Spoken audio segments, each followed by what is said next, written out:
تاریخ الخلفاء میں لکھا ہے 2 شخص تھے، ایک کے پاس 5 روٹیاں تھیں اور دوسرے کے پاس 3 روٹیاں تھیں۔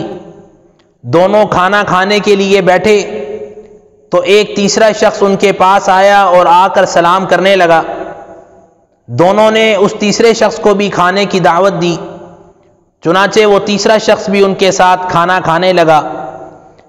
جب سب 8 روٹیاں کھا کر فارغ ہو گئے تو اس تیسرے شخص نے 8 درہم اپنے حصے کے دیے اور چلا گیا۔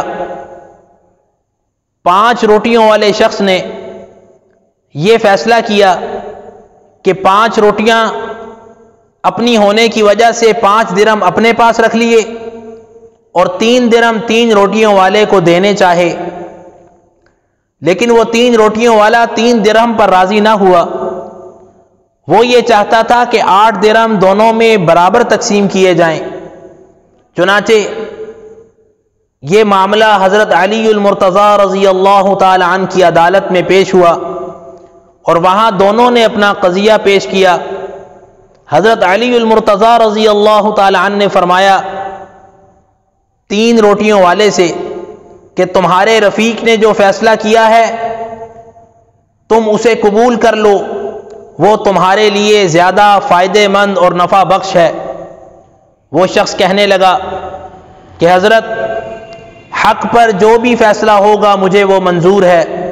حضرت علی المرتضیٰ رضی اللہ تعالی عنہ نے فرمایا حق تو یہ ہے کہ تمہارا 1 درہم بنتا ہے اور تمہارے رفیق کے 7 درہم بنتے ہیں۔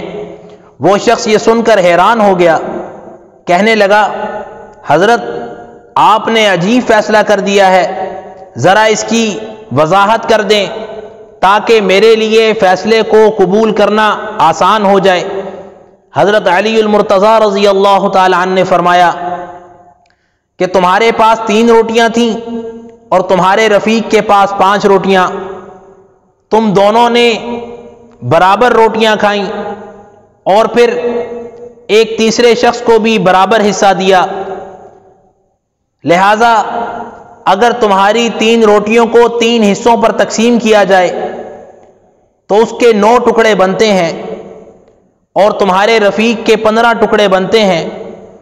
15 اور 9 کو ملایا جائے تو یہ کل 24 حصے بنتے ہیں اور 24 کو 3 پر تقسیم کیا جائے تو فی کس 8 ٹکڑے بنتے ہیں، لہذا تم نے اپنے 9 ٹکڑوں میں سے 8 ٹکڑے خود کھائے اور 1 ٹکڑا وہ تیسرے شخص کو دیا، جبکہ تمہارے رفیق نے 15 ٹکڑوں میں سے 8 ٹکڑے خود کھائے اور 7 ٹکڑے وہ تیسرے شخص کو دیے۔